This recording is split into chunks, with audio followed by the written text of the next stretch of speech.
Hello. Thanks for joining in today with today's DavCat broadcast.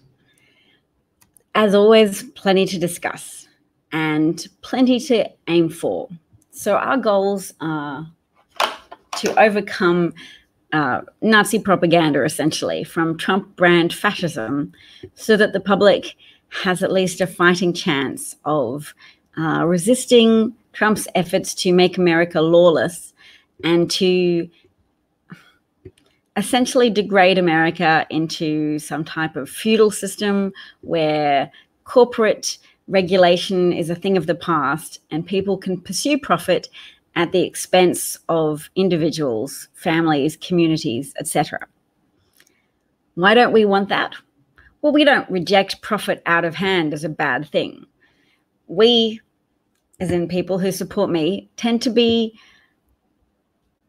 advocates against following the horseshoe system of propaganda, using both the far left and the far right to whip people's enthusiasm up for destroying the status quo. We don't want to destroy the status quo. We don't want to let the status quo descend any further into fascism. We want to resurrect the rule of law and rehumanize all of the scapegoated minority groups that have been targeted.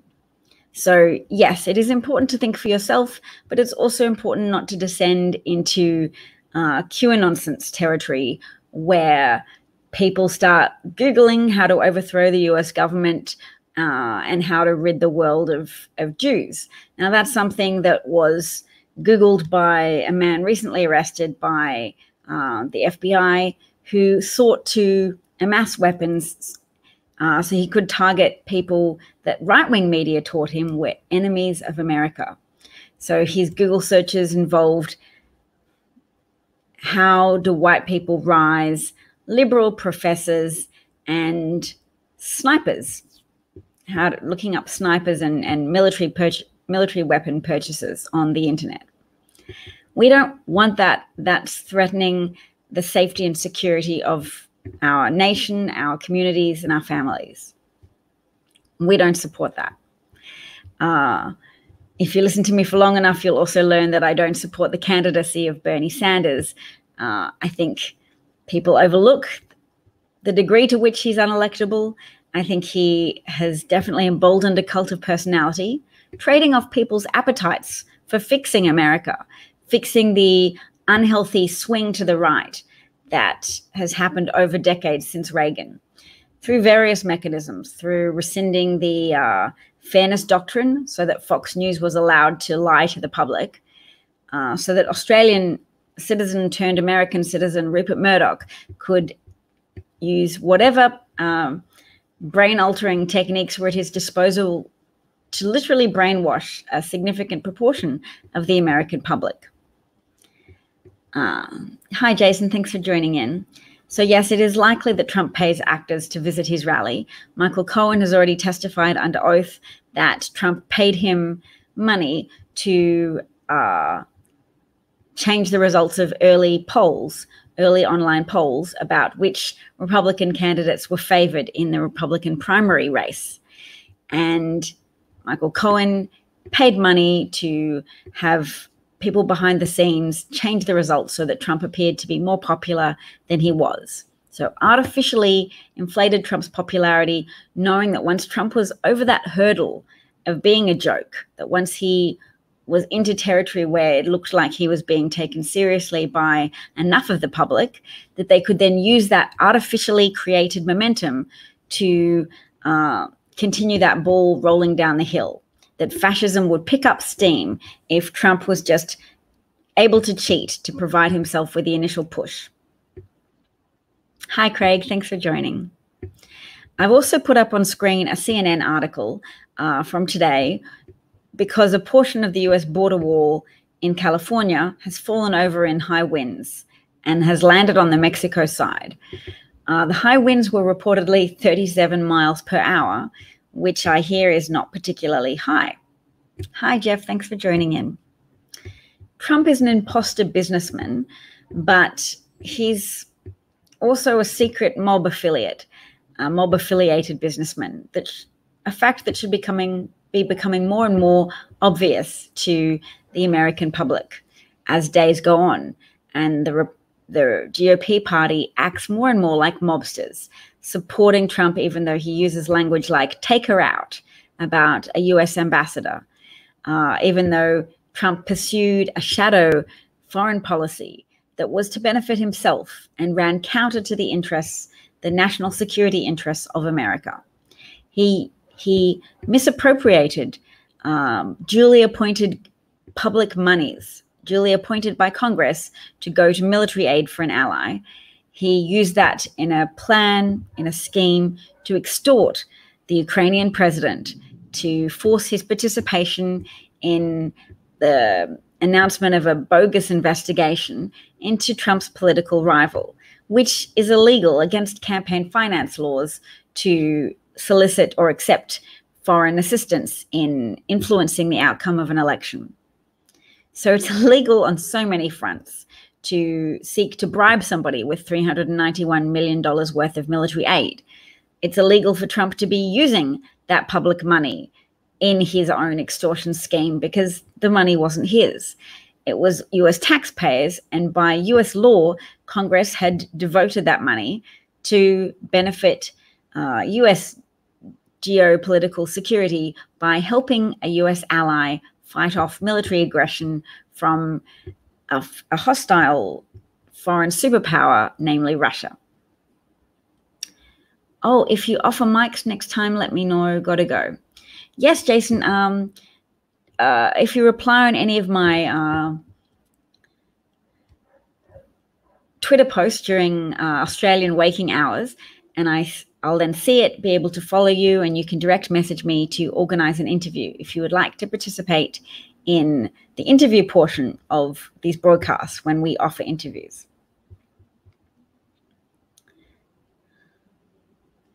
Yes.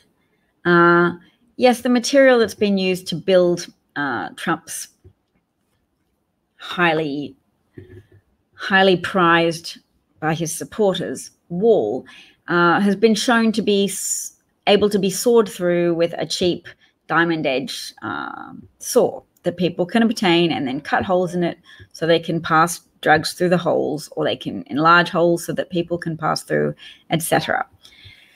But that's part of fascism. It's just about paying lip service to people's values. You don't actually have to accomplish anything because people's emotional circuitry is triggered by the promise of unlimited power, the promise that somebody won't abide by normal societal constraints.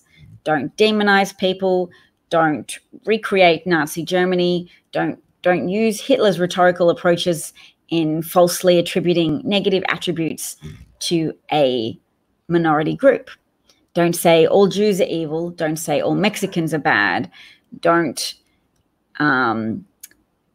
rouse up the darkest parts of human nature for your own political gratification and progress. So, yes.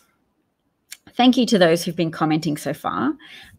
Let's talk a bit about something more recent. I'm just going to turn on a podcast. I didn't manage to save the audio yesterday for my podcast, so apologies, but I'll do so today. Okay, so now I'm recording for the podcast as well, and I'm going to go online and just look up the most recent information about Alan Dershowitz and his argument. So, of course, it's news that Hunter Biden is being talked about as someone who should be called as a witness. That's part of fascism, to advance a false propaganda narrative. Hunter Biden benefited from his father's achievements, from the goodwill associated with his father's achievements. But Hunter Biden was a qualified lawyer, hired, I guess, to help rehabilitate the public image of Burisma. Joe Biden, as the Vice President of the United States, had previously been part of a successful international effort to force the ousting of a corrupt Ukrainian prosecutor, Viktor Shokin, who had stalled an investigation into Burisma. So he was ousted, and that was prior to Hunter Biden joining the board of Burisma. And it's not nepotism. because Biden did not hire his son. His son was hired by an outside company. It is nepotism when Donald Trump hires his daughter and his son-in-law to positions that they are unqualified for. That is nepotism to the furthest extent that you can possibly go. Ivanka doesn't even have a law degree. She has experience in designing shoes and exploiting poor condition labor forces in China to make poor quality shoes and jewelry. She does not have any foreign policy experience. She doesn't have any experience with international law or any type of law. She does not have a law degree, and yet she is employed as an advisor to the president on the basis of nothing of her relationship to the president. No, we're not. We don't have to make excuses for Biden because it's not fair to try and excuse Trump's crimes on the basis of non-crimes by Hunter Biden. So we do have to explain that Hunter Biden didn't commit a crime, nor is the word nepotism applicable because he was not hired by anybody who related to him. You can use the term trading off fame or benefiting by association with his famous, powerful father. You can say that, but it's different to nepotism. Nepotism cannot stand in for benefiting by association.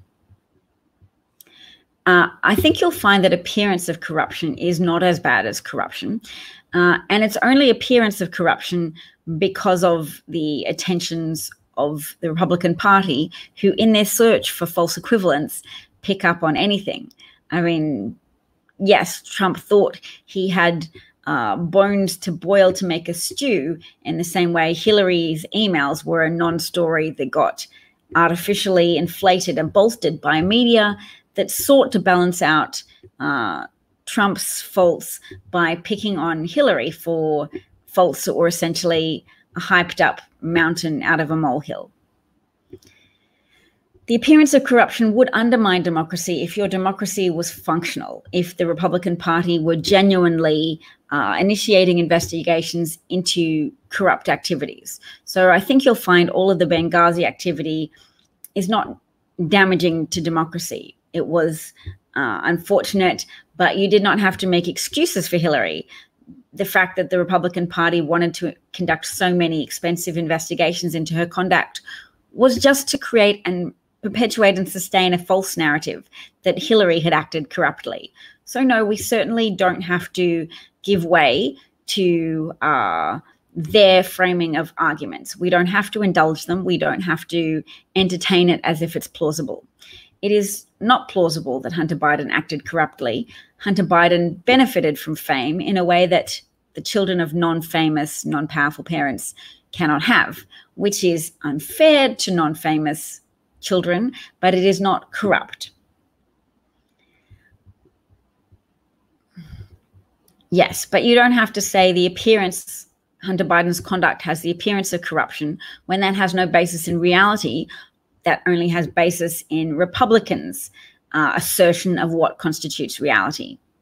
So do you understand that there could be a difference between GOP's assertion of morality, of corruption, of anything, is at this stage so heavily corrupted that it doesn't require it to be taken seriously. We don't, in good faith, have to say we're excusing Hunter Biden when we defend him, because we're not excusing corrupt conduct or the appearance of corrupt conduct. We're explaining how there is not even a good faith appearance of corruption. There is not a good faith appearance of corruption.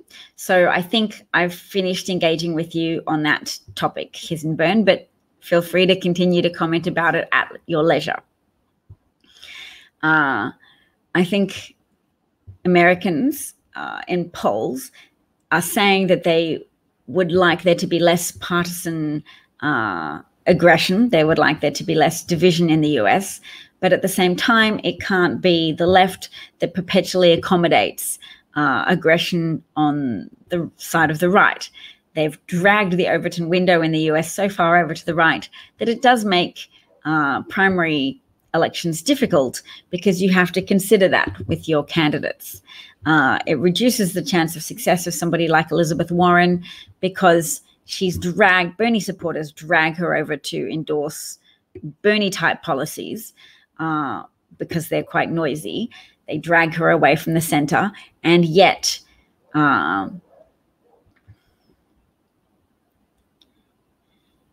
people forget that so many Americans have absorbed philosophy, have absorbed as truth or as common sense political and philosophical positions that are quite far over to the right.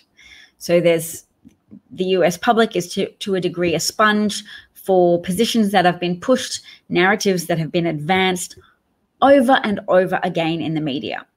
And the people who have put a significant amount of time and energy into persuading the public of the merit of these philosophical positions are right-wing people, right-wing economists, right-wing behind-the-scenes political influencers who have been working hard to convince the public that governments are bad, taxes are bad. Now, my goal for overcoming that propaganda is to make the assertion that taxation efficiency is a worthwhile goal. You don't just want to continue to throw public money at your value system when your value system might not be best served by just throwing money without sufficient examination. Anytime people get so convinced of the rightness of a set of values that they fail to exercise due diligence in looking at the execution of those value-oriented policies and positions, then you are more likely to get corruption or inefficiency. So Democrats and Democratic voters may be fairly accused sometimes of supporting inefficiency because we support programs that support our values. This is why research is needed and a two-party political system is needed so that proper questioning and proper due diligence is done on government policies. But the Republican Party has not been acting in good faith. They have not been acting to ensure the efficiency of tax expenditure. They have been corruptly advocating for corporate subsidizing programs and subsidizing fossil fuel industries, which are against the public interest and therefore aren't efficient. They've also been ignoring evidence that coal industry is winding down because of global pressure on governments to reduce their coal consumption because people are interested in having a viable future for their children.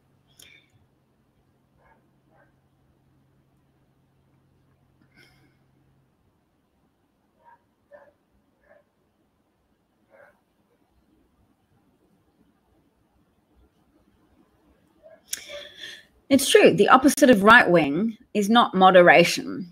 Nevertheless, working with Americans as they understand the world and building on that understanding to try and drag it more towards the left is a better position statement than saying we're going to nominate Bernie Sanders, just as the Labour Party ran with Jeremy Corbyn in the United Kingdom, and lose elections and forfeit our ability to do anything and affect change in any way, and to resist the escalating race to the right, which escalates because people lose rationality and become scarily enthusiastic about right-wing policies.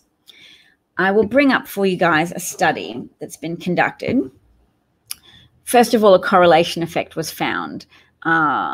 Areas of America that had higher rates of disease also had higher rates of explicit racism agreed to by participants in the study. But they were like, the researchers wanted to know what the direction of this relationship was. Did the high disease rates lead to the extra racism? No. People who already had a predisposition to racism, or people who had a pre-existing significant concern about germs, became more likely to express racism or racist sentiments after researchers showed them pictures of people infected with diseases. It is true. Coal and oil will continue to be burned for years, but countries that make it a firm goal are actually transitioning away from fossil fuels faster than people might think, because renewable energies have, the technology has really significantly improved. Battery storage capacity and just photovoltaic cell technology has improved so much. Hisenburn, you might get muted because you're talking out of your butt now about the midterm elections. The midterm elections in 2018, multiple progressive candidates lost. So the proportion of Justice Dem candidates that lost was very high. Was it 100%? It was very high. So I will block you if you disrupt my thought processes or my arguments too much, by misquoting what happened, by misrepresenting what happened in 2018. So go and look up statistics about how many races were won by progressive candidates, and then come back and talk to me again when you're a little bit better informed. Okay. Percentage of Justice Dem candidates who won their race.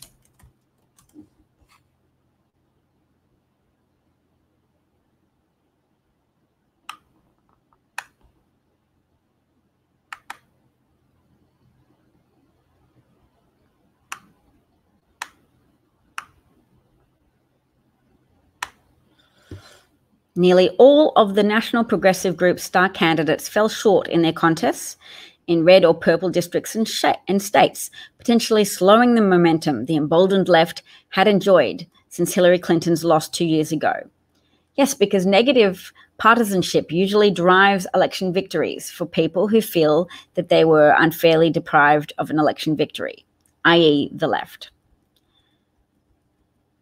Ben Jealous's campaign in a very democratic state says both that sticking a simple progressive branding on a candidate's campaign may sustain a small cult, but that isn't enough to win elections. Andrew Gillum lost the Florida governor race. Randy Iron Stash Bryce, who ran for the Wisconsin seat, being vacated by retiring House Speaker Paul Ryan, and both progressive insurgents who won upset victories in primaries earlier in 2018, Kara Eastman in Nebraska and Dana Bolter in New York. So let's bring that up. So yes, Alexandria Ocasio-Cortez won in a safe blue seat, and Ayanna Pressley in Massachusetts in a safe blue seat. So yes, they fought against longtime Democratic incumbents. It does not support your case at all. That progressivism drives excitement.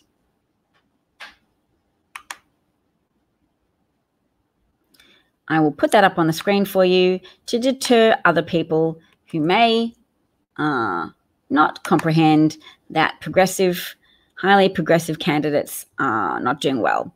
And I consider myself to be a progressive person in general, but okay, let's go and share a screen with this news article, because it's important for people to understand that when progressives argue that you need Bernie Sanders as a political candidate, it's bad.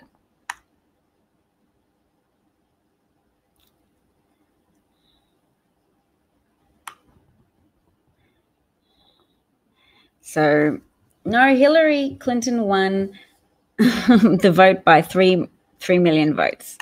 So yes, I think that's got rid of I should have guessed Hisenburn. It's like Heidenberg, but it's got the word burn in it. Yep.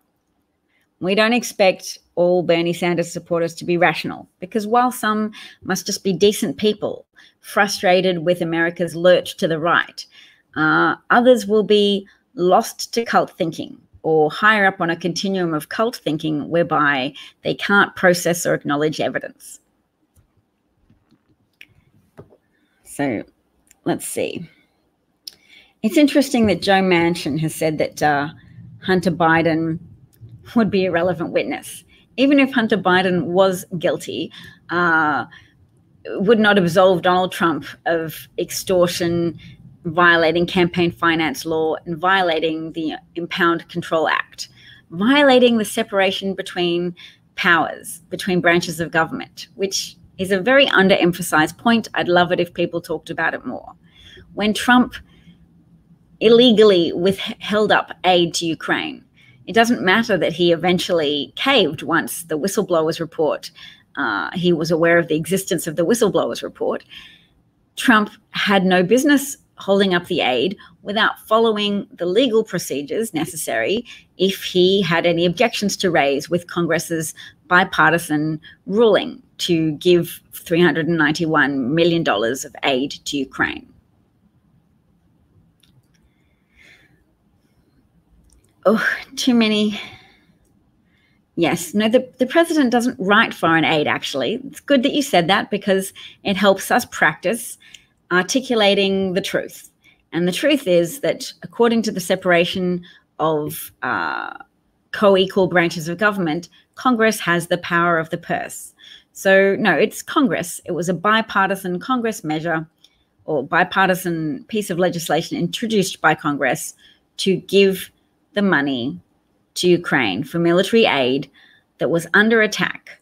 Thousands of people had already died in the conflict that Russia initiated in its attempt to take over the entirety of Ukraine, having already annexed part of Ukraine called Crimea, which was particularly valuable to Russia in terms of increasing its access to the Black Sea for purposes of drilling for gas, etc.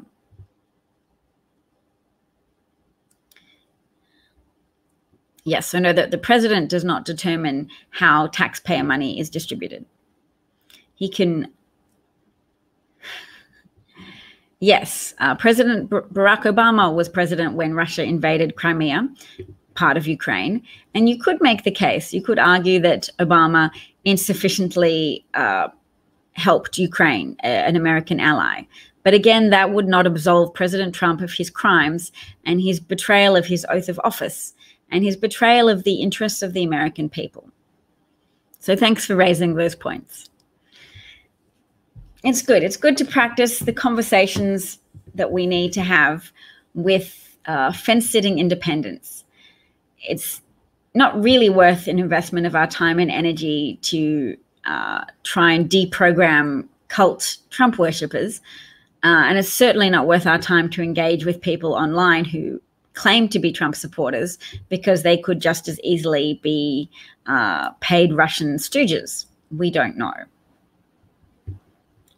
All right, so we'll take that article down if people have got the point now that,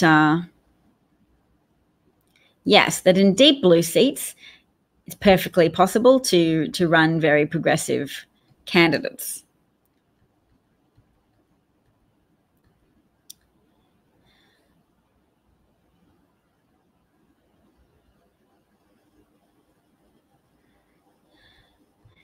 Yes.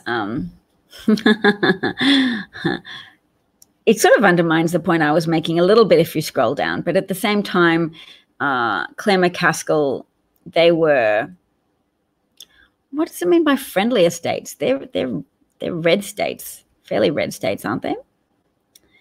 Donnelly and McCaskill. But anyway,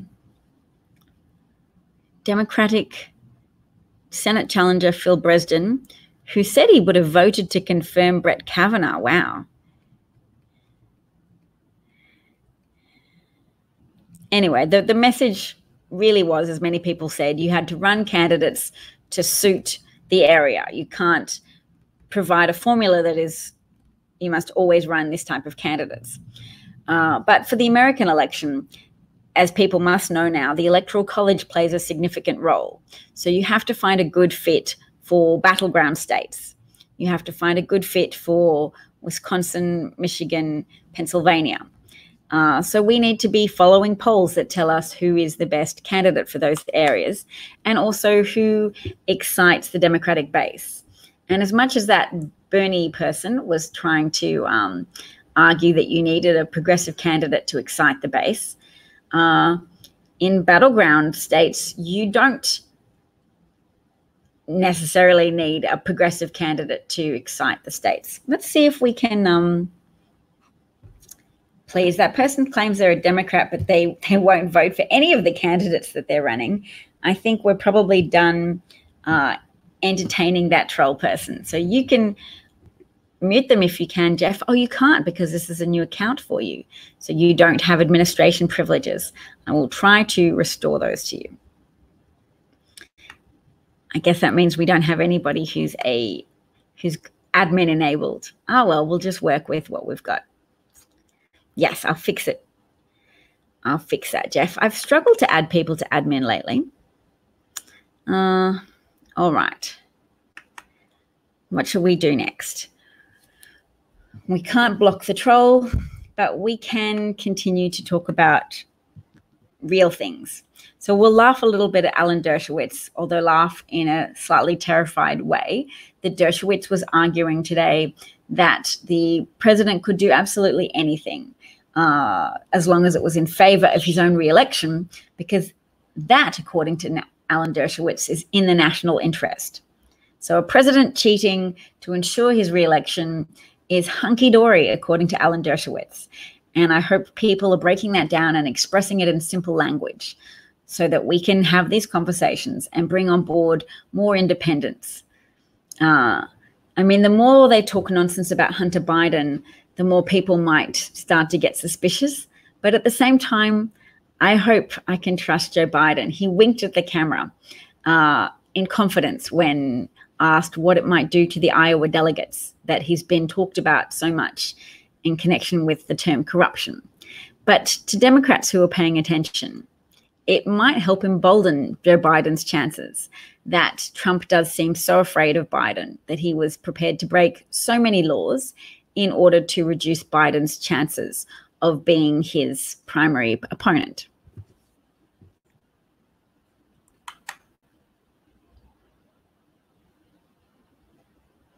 Yes. All right, so what else have we got?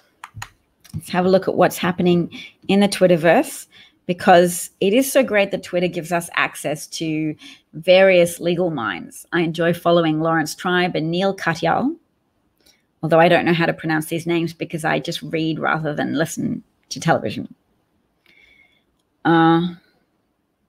People often respond to arguments about Hunter Biden by pointing out that, yes, the president's daughter and son-in-law have no qualifications and are being paid a lot of money, which is not Ukrainian money, it's American taxpayer money. So but are they highlighting that that's a true definition of nepotistic corruption? Also nepotistic corruption that their security clearances were forced through against the advice of long-term officials who work in the area of checking people's pass. So basically undermining the whole process of granting people security passes and security clearance. So the View was highlighting that Dershowitz lied and said one thing during Clinton's impeachment and another thing. And Dershowitz's response was, "I'm allowed to change my mind." Yes, I think a quote taken from Dershowitz from a few days ago was, "I wasn't wrong. I'm just more correct now than I was then."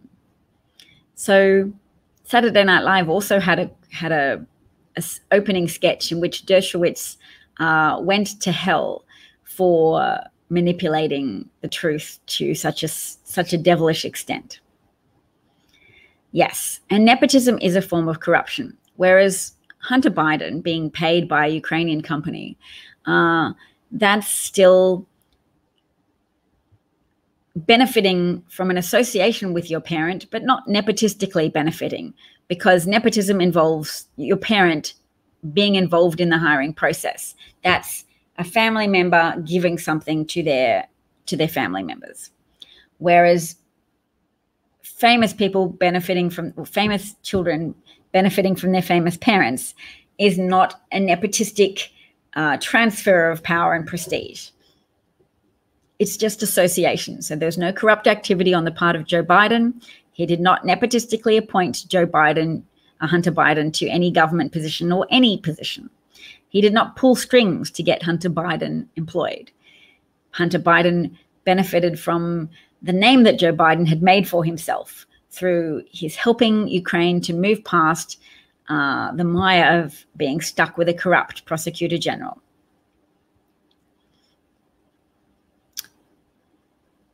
Yes, so Joe Biden wanting the corrupt prosecutor Victor Shokin fired was part of a global effort to oust the corrupt prosecutor. So thanks for raising that point, because more people should know that this was supported by the International Monetary Fund. It was supported by various leaders in the EU, such as Angela Merkel. And it was supported by Republican senators, such as Senator Rob Portman. And it was supported by President Obama because it was carried out openly and above board, a campaign to pressure Ukraine to oust the corrupt prosecutor general who was stalling investigations on corrupt companies, or who was prosecuting people who, for political purposes, and everyone agreed that he should go. So it was above board. It wasn't done covertly to help Biden with a re-election campaign. It was done above board, and Biden was proud to announce his role in that successful use of American financial aid, or offering to guarantee a loan for Ukraine, which was supposed to help Ukraine develop, because Ukraine wasn't attracting enough international investment because of their long-term association with corruption in the government and having corrupt prosecutors. So thanks for helping me articulate that. Biden was proud of his techniques he used to bring the issue to a head for the Ukrainian government at that time. Oh, I could share that article. There's a very good article, even though it's still a little bit overly plays to both sidesism. New York Times, myths about Hunter Biden.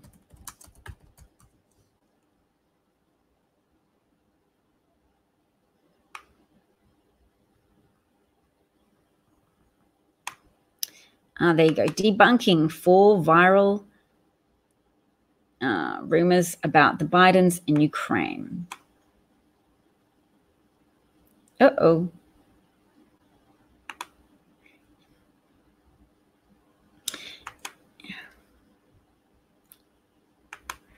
All right. Here we go. Oh, it doesn't. Oh.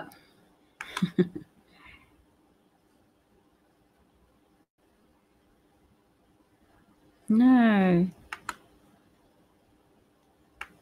Here we go. As lawmakers examine whether President Trump pushed Ukraine, illegally extorted Ukraine. Stop it.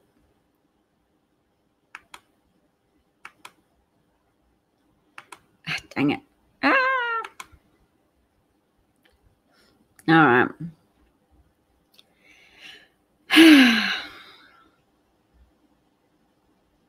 Oh, fine.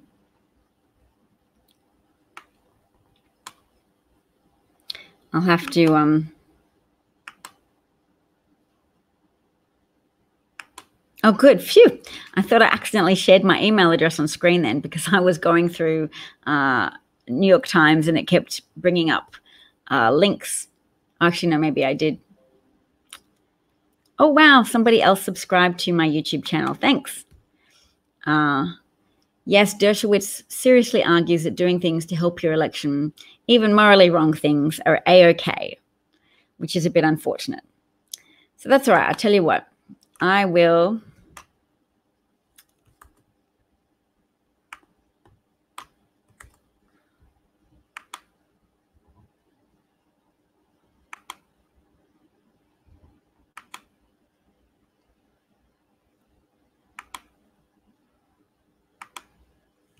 All right.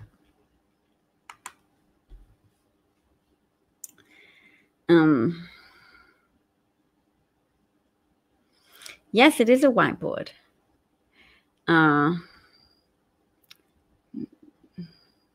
that's one New York Times article. And let's get up the other one, which I can't show, but I can at least share the link to it. I will not get a subscription to the New York Times because they do good reporting in some instances, but they also help support fascism. They help support Trump brand fascism by overly pushing a both sidesism approach and doing little fluff pieces on Nazis. Like Nazis, they're just like you and me. We interview one at home.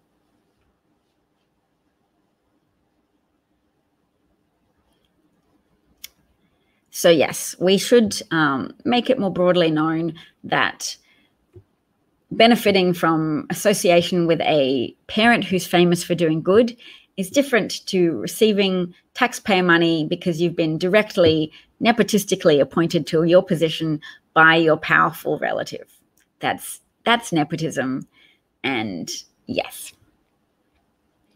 All right. So having got rid of the burner, we got rid of the burner person, but we still have other trolls. That's all right. We have other trolls sometimes. Let's see, maybe we'll add up, we'll put some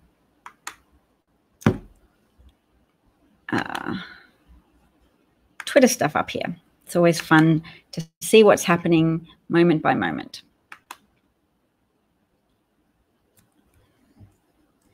Yes, it would be great if more people conceded that listening to scientists was key. It is so frustrating for people who have any type of science education to see the way in which coal-captured politicians deceive the public, to see the ways in which coal-captured media deceive the public.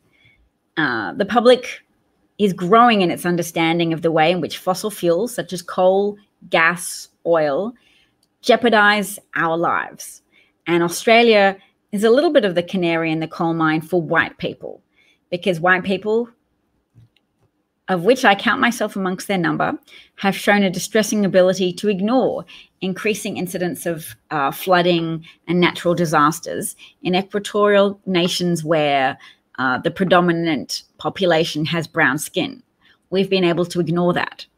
But Australia is still largely populated by white people to a degree, white people who've migrated to Australia within the last 200 years.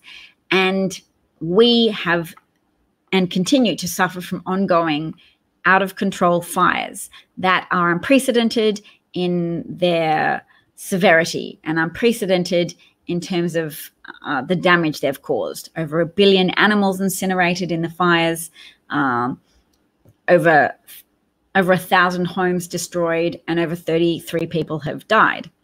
So it's kind of an apocalyptic glimpse into the future for the rest of the world. That reminds me, something we also need to keep an eye on is the fact that the acidification of the oceans is weakening the shells of crabs. So the ocean is getting more and more acidic because so much carbon dioxide has been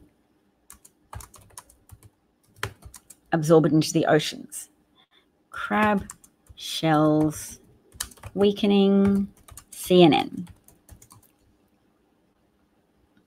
Okay, so here we go. Bring up that article. At least CNN won't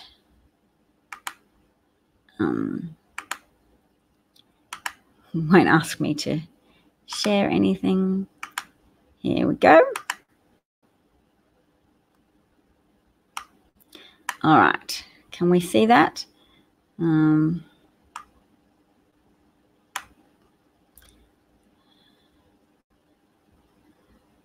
The Pacific Ocean is now so acidic that it's dissolving crabs' shells. Some of the most vulnerable crustaceans are suffering partially dissolved shells and damage to their sensory organs. So it's vital to commercial fisheries in the Pacific Northwest, but lower pH levels in its habitat are dissolving parts of its shell and damaging sensory organs, which could damage coastal economies and forebodes the obstacles in a changing sea. So the results, this was already expected, but it's happening faster than scientists expected. The acidity wasn't predicted to damage the crabs this quickly. If the crabs are affected already, we really need to make sure we pay much more attention to various components of the food chain before it's too late, said the study lead author, who's a senior scientist with the Southern California Coastal Water Research Project. So that was published in a journal for the Science of the Total Environment and funded by the National Oceanic and Atmospheric Administration. Oh, I remember when Trump was fighting with them because he sharpied a map to claim that Alabama was in the trajectory of was it a tornado or a hurricane? A hurricane. All right, too many ads. Well, okay, so the ocean is acidifying because it's absorbing more carbon dioxide from the atmosphere, which lowers pH levels in the water. Ocean acidification changes the coasts, releasing excess nutrients that can create algal blooms and increasing sea temperatures and salinity. But for crustaceans and coral that rely on carbonate ions, which are less abundant in more acidic waters, to build their shells and coral skeletons, it becomes more difficult to build strong shells. So it's not just crabs, you have oysters, clams, and plankton all relying on the same carbonate ions to strengthen themselves. And humans and sea creatures alike rely on them, some for food, others for economic security. So that's very important. We're looking at the food web and the fact that all our existences are going to be jeopardized if the food web collapses. So biodiversity is shrinking under the collective impacts of human activities, human-generated pollution, human-generated greenhouse effect, which warms the climate, puts more carbon in the atmosphere, which leads to more carbon absorption by the water, which lowers the pH of the water, makes it more acid, reduces the amount of carbonate ions in the water, which means crabs can't build their shells properly. Crabs have sensory organs weakened. Crabs will be more readily eaten by predators, and fisheries, commercial fisheries that depend on fishing crabs for crabs and oysters and other crustaceans will go out of business. And people that depend on eating those products will suffer from a restricted diet. And then think about all of the other compounded effects. If agricultural systems affected more rapidly than previously thought. So scientists have been saying, yes, there's going to be problems. Those problems are smacking us in the face much faster than people have thought. And we need to be paying attention to that. Oh, thank you for the compliment, Redemption. You are,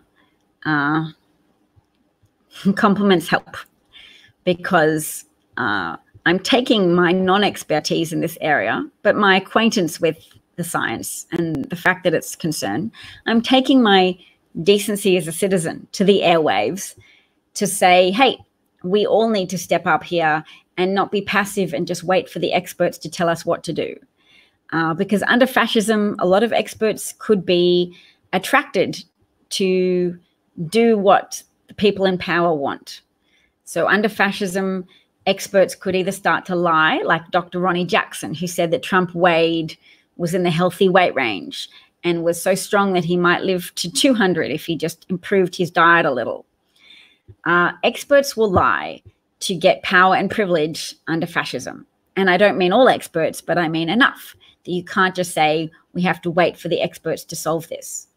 We also have to accept the fact that a lot of experts have gone entirely unregarded by politicians who have been actively incentivized by the type of billionaires who own coal mining facilities, who have invested in oil, gas, and coal. And they're incentivizing various corrupt politicians to lie to us and to hamper our ability to take action, to adopt new technologies, to cease subsidizing death-introducing technologies and instead put those subsidizing payments towards renewable energies that will allow us to exist in a continuing fashion.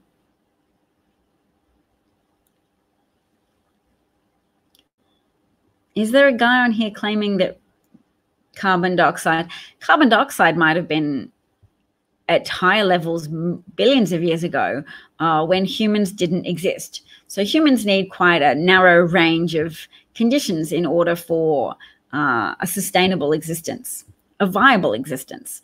We need to have food to eat. We need to have to be able to walk around outside without being so hot that it induces a heart attack.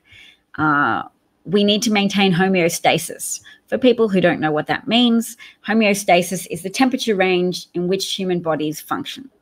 So we can devote bodily resources to maintaining that temperature range when migrant children and their family members are kept in ice boxes, ostensibly to reduce the spread of disease, but in actuality, it's just a racist and unscientific policy which hurts migrants by putting them out of their homeostatic comfort zone, forcing them to devote more body resources to try to generate warmth, and thus depressing the available bodily resources available to fight germs, to fight bacterial takeover, to have a functional immune system.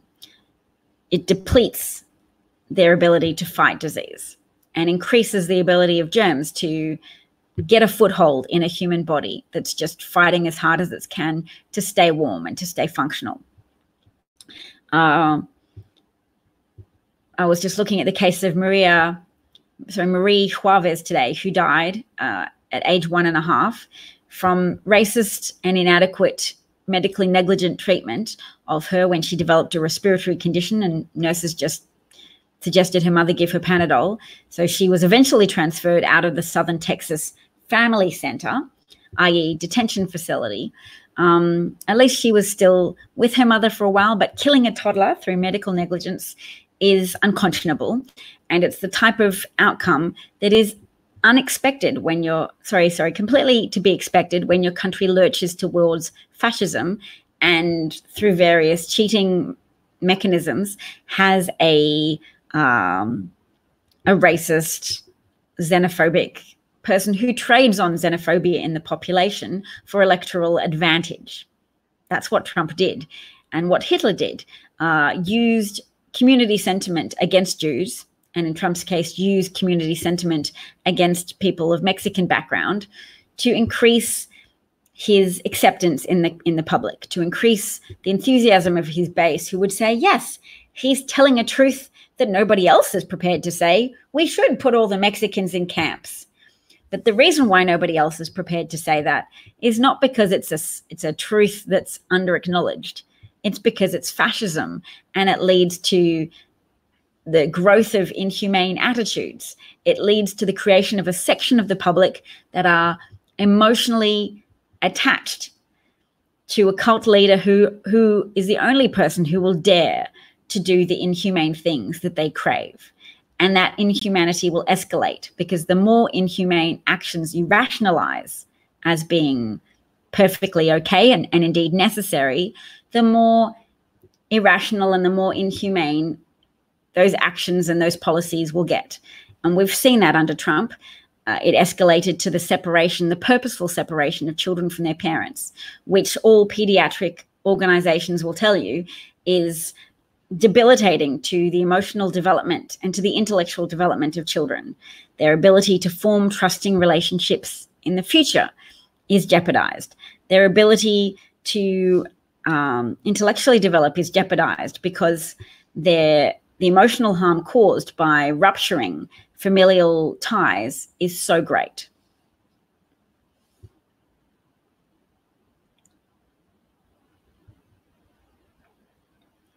Yes, so if you know Trump supporters, you will have seen them become increasingly inhumane in the sentiments that they endorse. So it hasn't just revealed their inner inhumanity, it has exacerbated their inner tendencies towards racism and outgroup, rejection of outgroups. And these racist tendencies are also compounded under disease conditions as well. Let's see if I can find that article for you guys.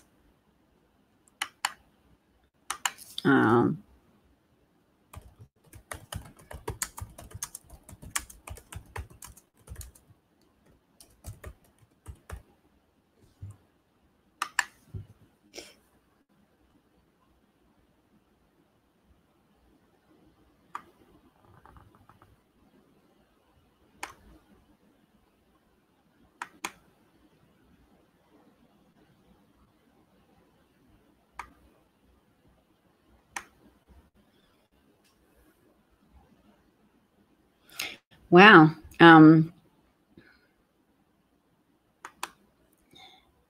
I did not find the article I was looking for, but I do have something of value to share with you.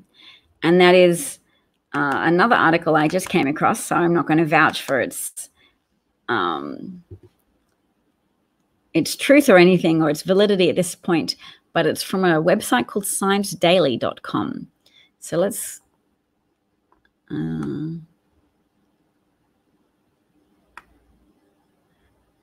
okay, so the source is from Berkeley. That's a good university. So white racism is tied to rates of fatal heart disease for both Black people and white people. So living in unabashedly racist communities can shorten the lives of people from both racial backgrounds. They compared the racial biases of nearly 1.4 million people nationwide to death rates in more than 1,700 US counties. Their findings that suggest that Black people, and to a lesser degree white people, who reside in overtly racist communities are more prone to dying from heart disease and other circulatory diseases. Very interesting. So living in a racially hostile environment is detrimental to the group targeted and the group that harbors the bias. There's also a racial gap in perceived access to affordable health care. Yes. White people reported relatively high access to affordable health care, regardless of how biased your community is. So being racially biased against Black people doesn't help you get better access. If you're white, you're just fairly guaranteed good access to, or high levels of access to health care. That is sad. But it is very interesting to note that racism is also likely to shorten the lifespans of the people who harbor racism. So racism hurts your heart.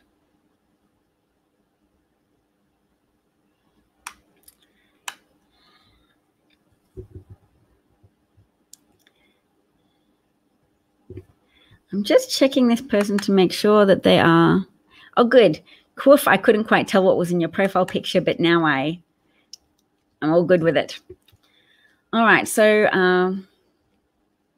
yes. Is that an interesting, are you enjoying that I've shared that article? Because I'm fascinated by it. As for the link between whites' explicit racial bias and death rates, a recent study from the University of Pennsylvania suggested that whites in highly biased communities are less likely to trust and bond with others in their community, and this lack of social connectedness may have negative health implications. Wow. Can I copy? How much of that can I copy and put in a comment? Because I want to save that.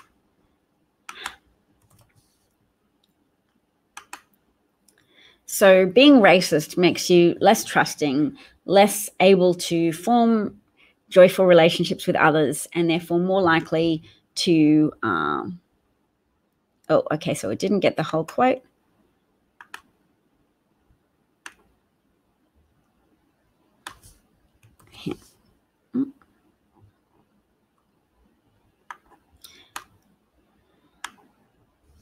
We do know that the death rate of African American women in the US is 3 to 4 times as high as it is for white women. And it seems to hold true even across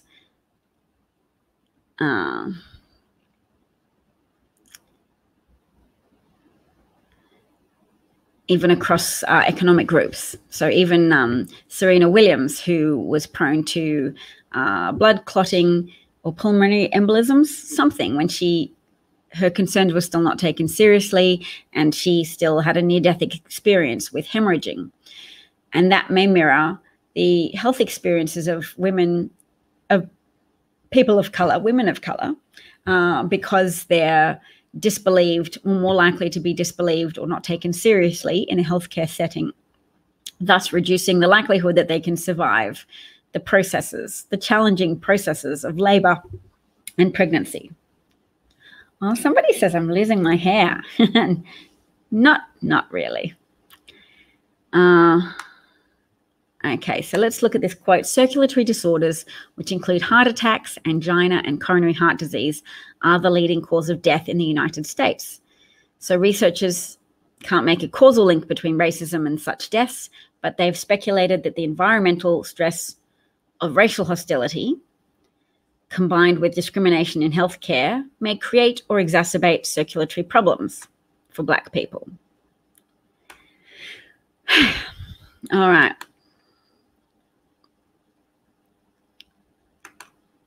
So I might have to look up that university study from Pennsylvania now, the University of Pennsylvania, suggesting that whites in highly biased communities are less likely to trust and bond with others. But interesting. So anything that erodes social connectedness is likely to have a negative impact on people's heart health. Isn't that interesting? Because people have often said, oh, yes, the heart is a metaphor. The heart itself is not connected to emotions, or at least it's still a stand-in. Whereas we know our heart rate goes up when we experience strong emotions. And now it turns out we're quite likely to experience heart health problems when our bonding ability with others around us is impaired. Okay, so I'll just put a link to that. Oh, look, we have a new troll. Welcome, troll. We're just learning about how racism can impact the heart health of people who have who exhibit racist behaviors and have racist attitudes towards others, because it's speculated by researchers that there's a causal relationship between being racist and experiencing an inability to form trusting and bonding relationships with others, thus inhibiting your ability to enjoy social connectedness and leading to an enhanced likelihood that you'll suffer from angina, heart attacks, or coronary heart disease. So it's in your own best interest to try to watch less racist videos on YouTube, to watch less of Fox News. You're literally impacting your own health, or, well, from a speculative point of view, but from a speculative point of view that is well supported by the fact that there are higher death rates amongst white people in communities where there was predominantly votes for Trump.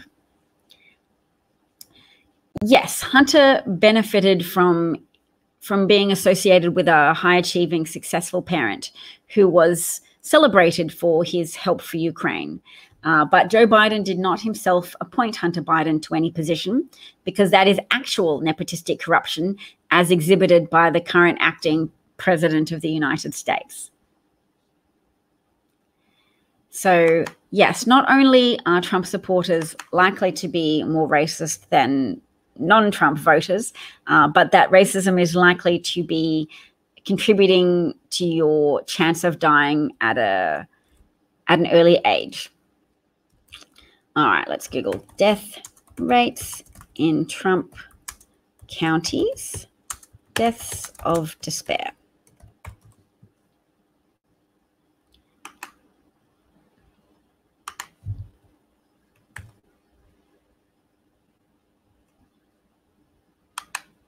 Okay. I'm removing that and adding a new one, which is where despair deaths were higher, voters chose Trump. So racist people who were already experiencing a higher rate of death from deaths of despair include suicides and deaths from things like eating yourself to death via obesity and overdosing on drugs. So yes, racist people voted for Trump, and they were also likely to die more at an earlier age. To die, what is it called when you die younger? Well, let's see if the article gives us any language to talk about that. All right, so counties where more people died, so-called deaths of despair from alcohol, drug abuse, or suicide, voted more heavily for Donald Trump in the presidential election. A county-by-county analysis of death rates, causes of death and voting patterns shows that the death rate was nearly 8% higher between 2000 and 2015 in counties where Trump won the majority. And that would comport with what we were learning about higher rates of social disconnectedness when there are higher rates of racism. So if you're racist and have an impaired ability to trust others, you mostly distrust Black people, but perhaps you are also unable to bond even with your white neighbor. Racism doesn't enhance American communities, just as Nazism didn't advance Nazi Germany. It sounded like it was advancing Nazi Germany for a while. I'm sure that all of the people who deliriously marched under the Nazi banners and cheered Hitler's cry of Germany first all believed that they were supporting a political leader who would enhance the prospects of Germany, enhance prosperity rates, and enhance outcomes for their country. Now in America, I think more people are starting to apologize for their support of Trump, or at least defend it by pointing to their own selfish reasons, saying, well, look at my stocks, look at my 401ks. That's why I support Trump. But they should know that they're harming their country. They're harming the geopolitical standing of America. They're harming the ability of the United States to maintain relationships, useful relationships with allied nations.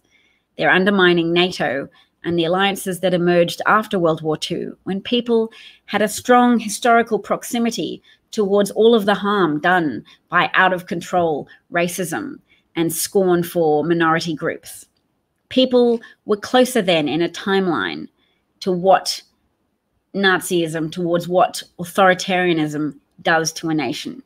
It might comfort many who are attracted to the idea of an all-powerful father figure, a strong, manly man who's not beset by any womanly considerations about nurturing communities or respecting other countries. Yes, they're attracted to a leader who will ride roughshod over the claims of other countries, their rights to exist in peace, etc. They're like, no, Trump will steal oil from other nations. He will disobey laws in order to advance America. If America's being too cautious or has too many laws that hamper it from being just able to smash its enemies, voting for Trump will allow us to take off the gloves and smash the enemies we need to smash. And that's what Germans believed about Hitler. Unfortunately, not only did that cause the death of millions of people in Europe and around the world, it also was a big punch in the face for Germans. Dresden, other German cities that were destroyed by bombs because the destructive capacity of voting in a hyper-macho, charlatan, conman, alpha male did not advance Germany's prospects.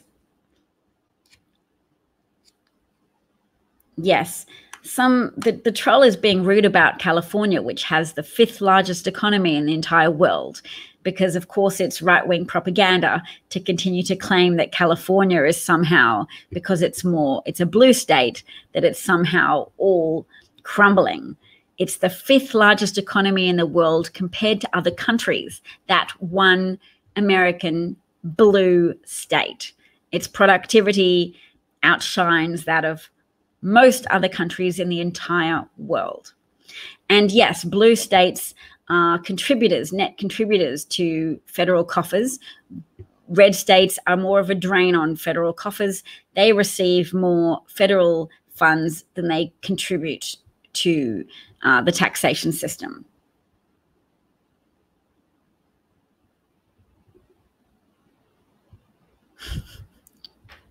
My God. They're complaining that California used to be the 3rd largest economy in the world, but then Democrats ruined everything. No, it used to be the 9th largest economy in the world, and then it moved up to the 5th largest. Yes, well, I'm an advocate for tax efficiency. So when you have people at the margins, at the ends of the political continuum, arguing with each other, then that's not a pathway to the best outcome. You shouldn't have hardcore socialists arguing with hardcore vulture capitalists, because you're just noisy, you confuse people, and then you get hardcore capitalists or hardcore communist-leaning socialists in power, neither of which typically benefit a nation in the long run.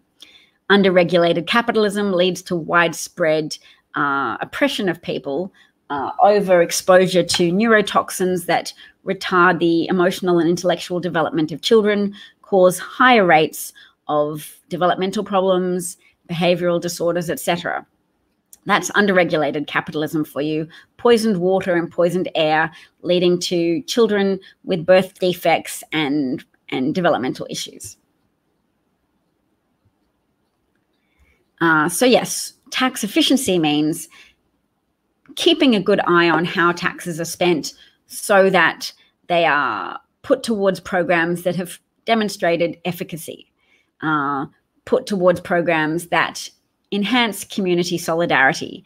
So paying for good schools, good roads, good infrastructure systems, good transportation systems, so that you don't have crumbling highways or crumbling schools like you had in Kentucky when a Republican governor stripped funding from schools. People thought that they would do that and it would hurt primarily African Americans because they were under the delusion that it's primarily African American communities that benefit from federal funding. They soon learned that federal funding also helps their white children in white public schools.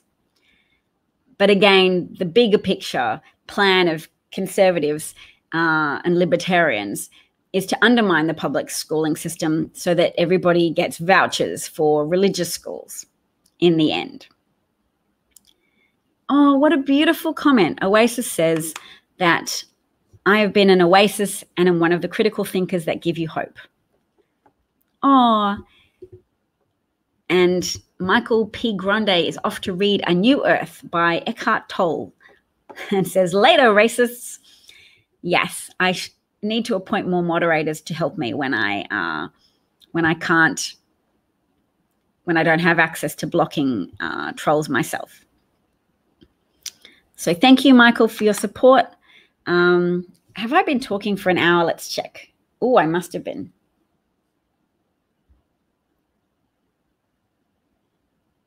Because the audio recording has turned off for my podcast. I will show you guys the name of the podcast in case you ever want to come back. Hey, DJ the Pastor, what's your Twitter handle? I cannot find you on Periscope. Maybe I can see it if I put you up here. I have really struggled to find your name on Periscope so that I can appoint you as an administrator. And Craig, would you like to be appointed as well? I need all hands on deck to get rid of people when I deem them a net loss to the podcast and to the broadcast. Thank you. I'm trying my best. Lots of compliments. Very kind, everyone. While I'm here and while we're having a little mutual support fest over here, I'll let everybody know that this is the name of my podcast, which is Searchable For on iTunes and other platforms. And that if you haven't signed up yet to my YouTube channel, you might want to do that. And finally, for people suffering from overfull wallets, you can contribute any amount you want, as little as $2 or $1 to my Patreon account. And I take this moment to say thank you to those who do so. I have a few Patreons, and it helps buy me credibility with my family that I'm helping to support them, as well as be the housewife, homemaker person that I am. And I'm trying to get more proud of saying that, because it's been drawn to my attention that feminism did kind of throw out the baby with the bathwater for quite a while in arguing that the family unit was essentially a tool of oppression for women. Sure, women shouldn't feel constrained to the home, but there should be more honor reattributed towards the act of caring for the home, because yes, it's unpaid. We need to talk more about how valuable it is, for sure. Women shouldn't be undervalued and under-respected because we have the capacity to give birth and be the person in charge of a family. It's awesome that feminism has invited men more into the role of parenting and contributing to child development, etc. That is awesome. But yes, I'm here to rehabilitate the image of housekeeping a little bit more, so that I feel good about what I do, and so that I'm more empowered as a mother to take that identification to the streets, to find other mothers, and to harness maternal outrage as a potent force. So I want to harness the outrage of decent people. That's very important to me, to gather up decent people together in a group for resistance, that we should be aligning ourselves with others who are similar to us, so that we can get our voices out there as potent representatives of decency, to say, yeah, we don't buy the propaganda. Decent people believe in the rule of law and believe that the separation of powers is important to maintain as a defense against tyranny, to believe in the worthwhile goal of protecting America from a devolution into tyranny and corruption. That corruption isn't just something to shrug our shoulders at and say, well, we'll indulge Trump's corruption for now until we can vote him out. His corruption has to be opposed very actively, because he is trying to corruptly cheat his way into electoral victory. There are no holds barred with a mob-affiliated agent of Russia like Trump. He will do anything to keep power and stay out of jail. And it is a goal that needs all hands on deck, because we are more numerous than they. So we shouldn't be disenfranchised or disempowered. We should be helping African-American communities who have been disenfranchised. We should be using our power as white people to ally ourselves with people like Stacey Abrams. I'm going to bring up Fair Fight. That is such an important advocacy group to ally ourselves with. All right, I will put that up on screen so that we can see it. All right, I think we've made some important progress today. I've got to go look up that Pennsylvania, University of Pennsylvania study that says they suspect, or they draw inferences, that white people suffer adverse consequences from being racist, because they lose the ability to form connecting relationships with those others in their community, not only with people of color in their community, but with everyone. And that this is correlated with higher rates of heart disease and early deaths.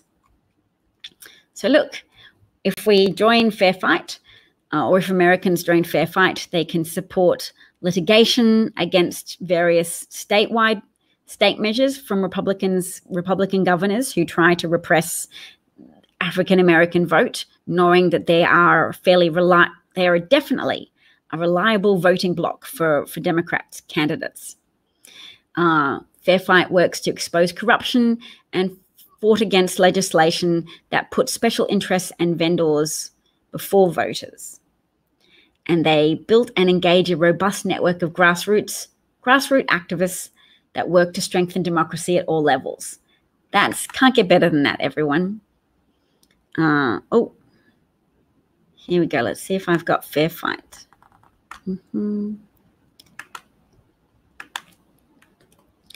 And my usual pitch at the moment.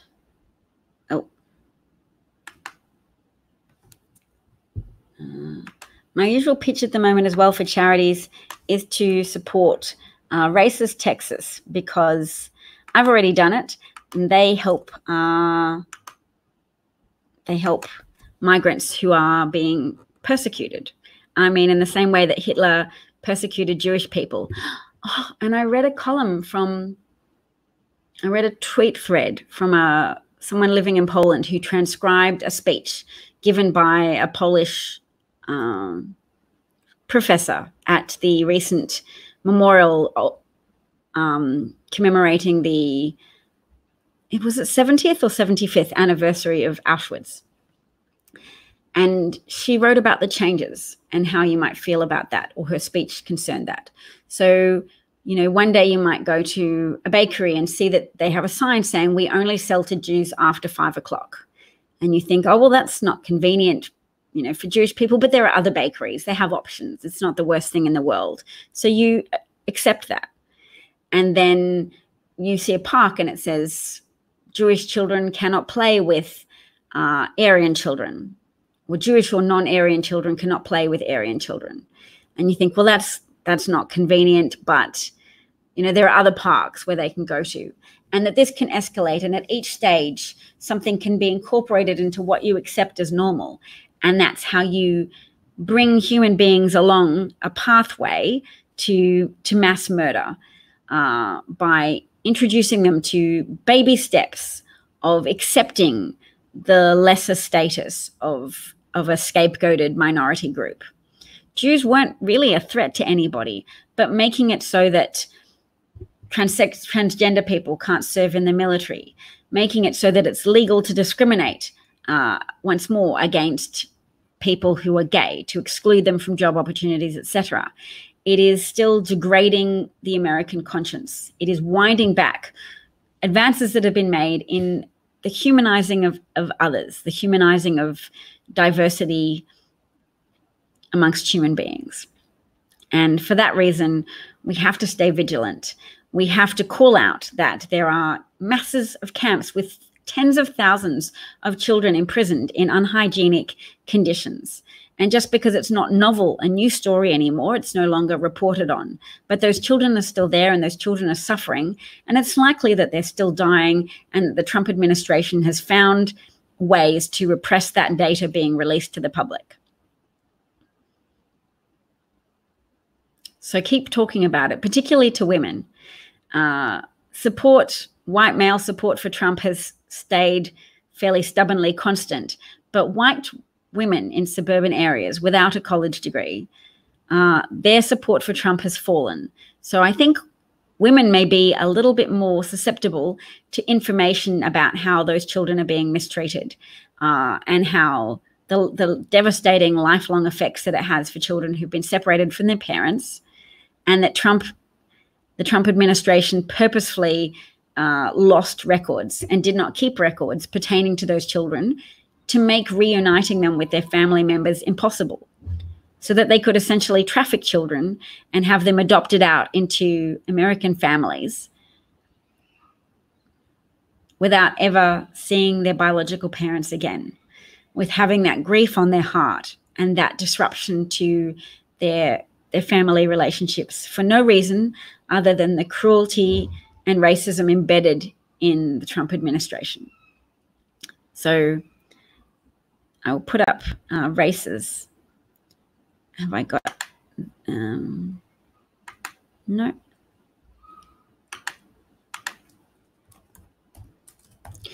I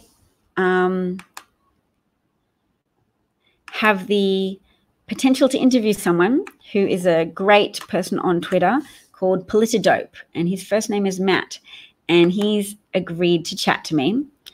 Tara Strong agreed to chat to me, but I think she's been a bit busy because she hasn't got back to my messages.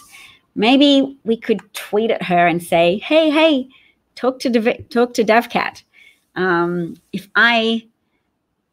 There's some messages I haven't been noticing. Okay, I'll just put up the link for races. Women are a bright spot in this country right now. True. Ideas in action. I love it.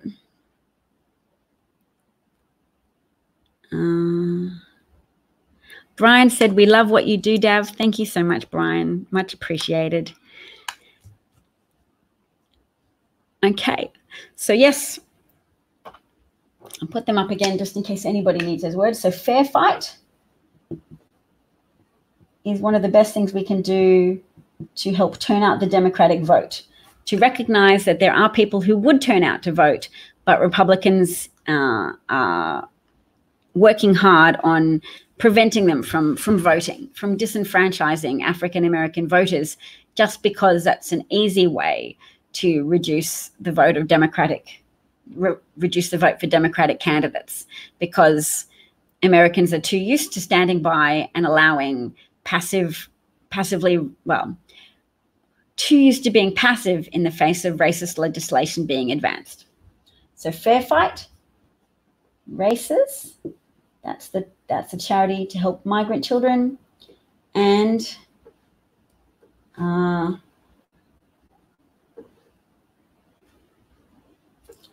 for me, this is my homework, to find the University of Pennsylvania study.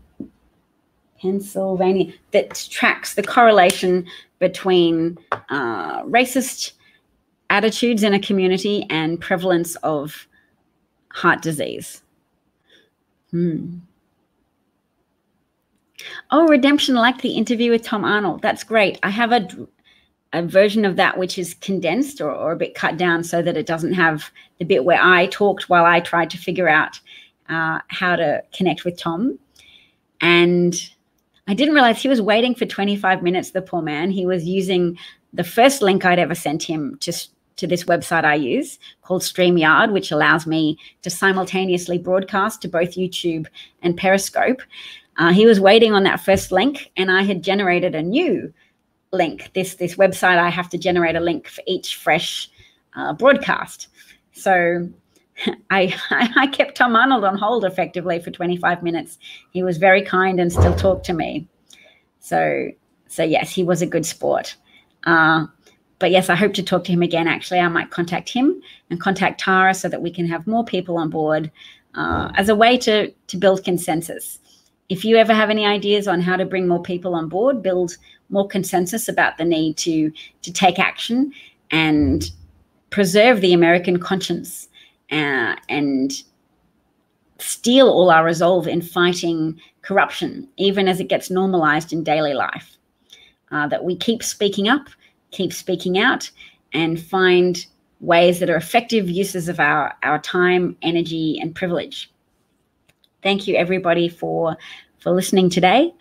And I'll just put up Fair Fight one last time before I go. Fair Fight, just so that my screen matches the website. Thanks, everyone. Hope to see you again tomorrow. I will aim for 9:30. And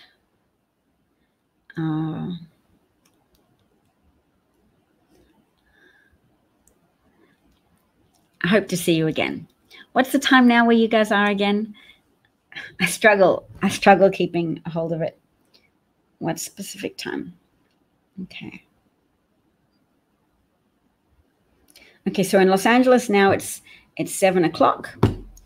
Have I been talking for nearly 2 hours? Lordy. I've got to go get on with my day. Okay. So yes, Eastern Standard Time. So I'll try for about 8 o'clock Eastern Standard Time. Or 8:30 Eastern Standard Time. My most devoted listeners, do you have a preference for 8 p.m. Eastern Standard Time or 8 p.m.? Let's put up a little, and maybe I'll do a little quiz on Twitter. Twitter allows you to ask questions with votes. Okay. Eastern Standard Time. That's how you write it, isn't it?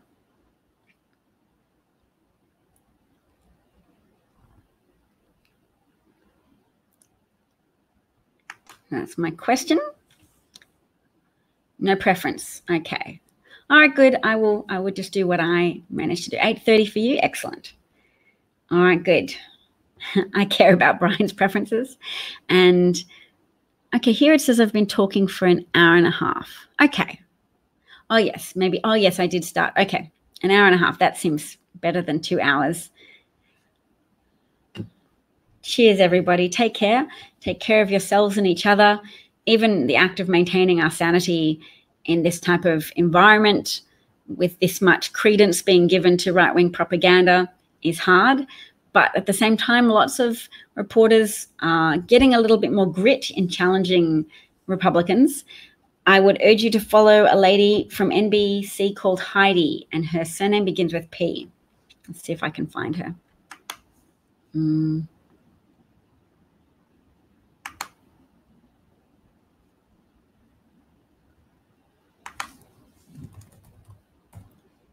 Heidi. Oh, Does anybody have any tips as to how you pronounce Heidi Priz?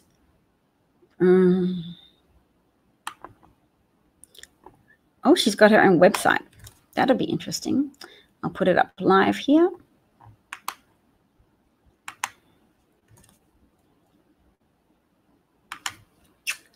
I love you all as well. Here's, oh, Periscope didn't get my comment. It was filtered. Okay, fine. I'll just type out her name. Heidi.Priz.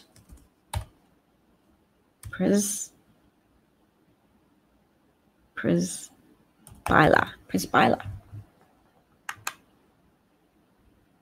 There we go. That's who I am recommending people follow. What if I do it without a dot? Heidi. And if anybody can give me a tip on how to pronounce her name anytime, if you familiarize yourself with her, I would welcome that help. Cheers, everybody. See you later. Bye. Thank you, Brian.